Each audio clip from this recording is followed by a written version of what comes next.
Assalamu alaikum. I am Muhammad Akramul Khandekar, an undergraduate student of Asanullah University of Science and Technology. Today, I am going to present our work on comparative analysis of 8T, 10T, 12T, 14T full adders, accompanied by Tasneem Azad, Mustafa Habib, Habiba Bushra, and Mahbubur Rahman. The adder is the most important part in any controller design. Full adders considered as the major component in arithmetic logic unit.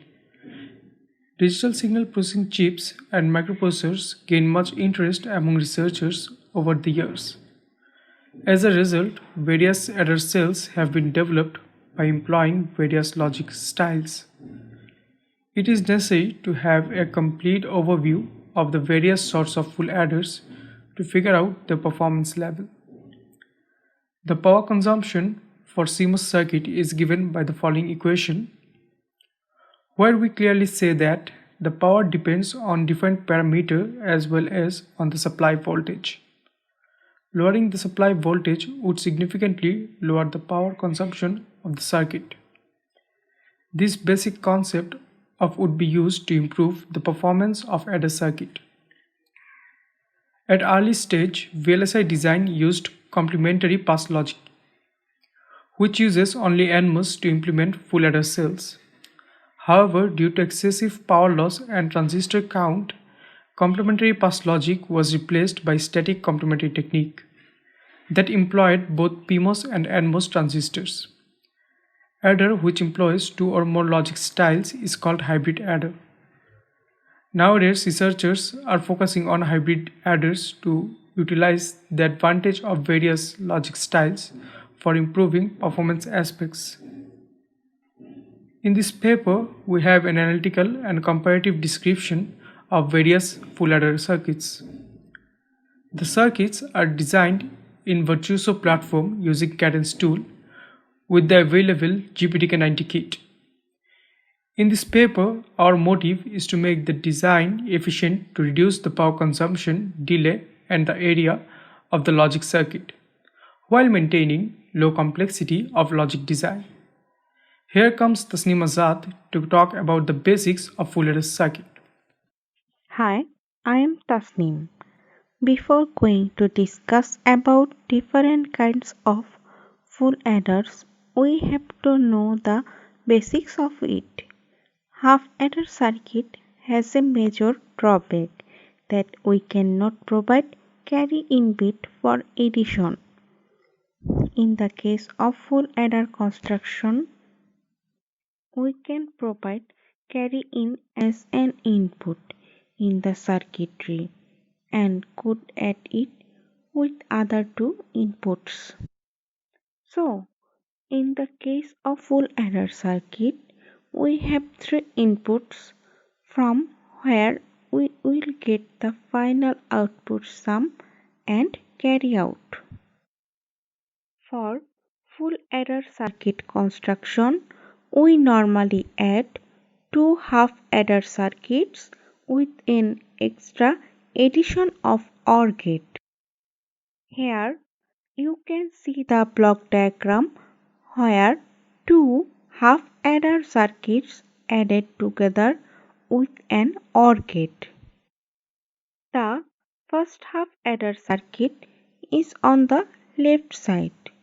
We give two single bit binary inputs. It will provide sum out and carry out bit. This sum is the final output of the full adder circuit. On the other hand, the carry out of the first half adder circuit and the carry out of second half adder circuit is further provided into OR logic gate. After going through the OR gate, we get the final carry out. The final carry represents the most significant bit.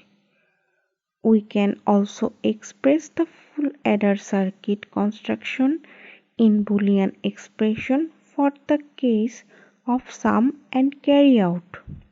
Now let me give the platform to Mustafa Habib to let us have a look at the different full adders that we worked on. Thank you, Tasim Azad, for giving me the platform. I am Mustafa Habib. Now I am going to introduce different type of full adders that we worked on. Normally, different architectures are used to design full adder circuits. The less transistors we can use, the more efficient it will be. Moreover, less transistors reduces power consumption. The development of 14T full adder led to better results for delay as well as power consumption. However, the adder didn't showed improvement in threshold power loss.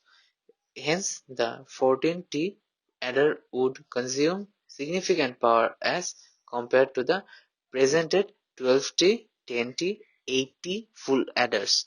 In 8T full adder, it doesn't suffer from threshold power loss problem. Also, the noise margin can be substantially decreased by proper sizing of transistors. In our project, we simulated four types of full adder circuits using Cadence software in 90 nanometer Cmos technology. At first, we designed the schematic diagram, then we generate the layouts of the circuit using Layout Excel. Then we run DRC to ensure all the design rules are maintained. Then we compared layout with the schematic design to make sure if all the parameters and pins are being matched. Here you can see the design of schematic diagram of full adder using 14 transistors, and this is the layout of that adder circuit. Then we used Ashura technology to run DRC and LVS where no error is found in DRC. And in LVS, schematic and layout were exactly matched. We followed the same procedure to design schematic and layout for 12T, 10T, 8T full adders, and then we run DRC and LVS, where we found no error in DRC and the schematic and layout were exactly matched every time, as you can see in the figures. Let me call Habiba Bushra to talk about the merits and demerits and troubles we faced while designing the circuits. Thank you, Mustafa, for giving me the opportunity. Talking about VLSI circuits, having optimum level of delay and power have become more crucial. Modern portable electrical devices requires fast computation utilizing least amount of power. Therefore, different type of adder cells have been developed over the years, each having its own advantages and disadvantages. 80 is a low power, high performance full adder whereby optimizing the transistor size, power, and delay can be minimized. It has better control in leakage current, static, and dynamic power dissipation, but it lacks driving. However, in 10T full adder, it requires less area compared to higher gate count. Because of poor driving capability, voltage drop occurs, so it cannot be operated in latest technology. In 12T, delay decreases faster with the supply voltage, though power loss limits its uses in portable devices. 14T leads to high input impedance, which causes unsatisfactory performance level, though it has lower surface area in terms of other bigger circuits. While designing those circuits, many prospects were kept in mind. Best one can be chosen based on required applications. For example, if we consider area as the main factor, then the designers can prefer 80 full adder design which has lesser area. And similarly, if we consider power consumption as the main factor, then the designers can prefer 14T full adder design which has lesser power consumption. Now Mahabub will tell us about the future work and give us a conclusion on the project we have been working on. Thank you, Habiba. Well, Low power is the demand of modern age. The low power VLSI research open new technique for reduces power in the field of processing and adder. As a future work, we can extend the work by applying different architecture of full adder using different gates.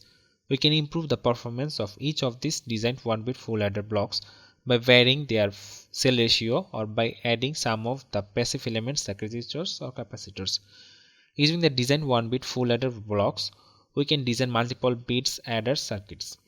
We can even design and compare their designs in all possible nanometer technologies like 180, 90, 65 nanometers and so on. We can replace the full adder blocks of any previous application projects with new designed full adder circuits that can do the same function as that is done by the old one and improve the performance factors like area, delay or power consumptions. Finally, it can be said that a comparative study on various existing full adders have been conducted. Since various sorts of adders employing different techniques and logic styles have been developed by researchers over the years, it is necessary to analyze their performance aspects to figure out strength and weakness. Pros and cons of the adders have been discussed in details.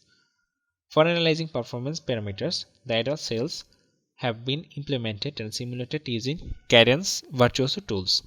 Standard 90 nanometer technology has been used for all simulation cases. We believe that the comparative analysis among full adder cells in this paper will enable VLSI designers to find out the best suited full adder cells depending on system requirements. At the end, we would like to thank Professor Dr. Satyendranath Bishwas for his supervision. We would also like to thank Faisal Noyan, S.M. Ishakul Haq and Shani Rahman for their continuous help. Thank you all.